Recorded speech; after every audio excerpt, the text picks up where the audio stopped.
আপনাকে শুনে দিলে ভাই মিথ্যা কথা বলবেন না। যদি আপনি মিথ্যা কথা আজকে থেকে বলা ছাড়ে দেন, তো যতদিন আপনার এই দেখা বলে সব হবে, আপনিও পাইবেন, আমিও পাবো। তো ঠিক এমনি আজকে আমি নতুন একটা হাদিস, নতুন বছর হিসাবে একটা হাদিস আলোচনা করলাম। নবী সাল্লাল্লাহু আলাইহি ওয়াসাল্লাম বলে, যে আমাকে ভালোবাসতে চায় সে যদি তিনটা আমল করে, মিথ্যা কথা না বলে, মানুষকে ধোঁকা দিয়ে না দেয়, আর প্রতিবেশীকে ভালোভাবে করে।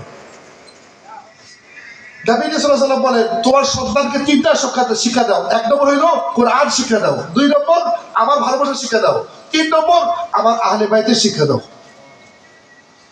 আহলে বাইত, এখন আহলে বাইতের আলোচনা, আহলে বাইতের আলোচনা যে করব, এটা তো প্রত্যেকে বানানোর জরুরি, করতে হবে, আর প্রত্যেকে শোনার জরুরি।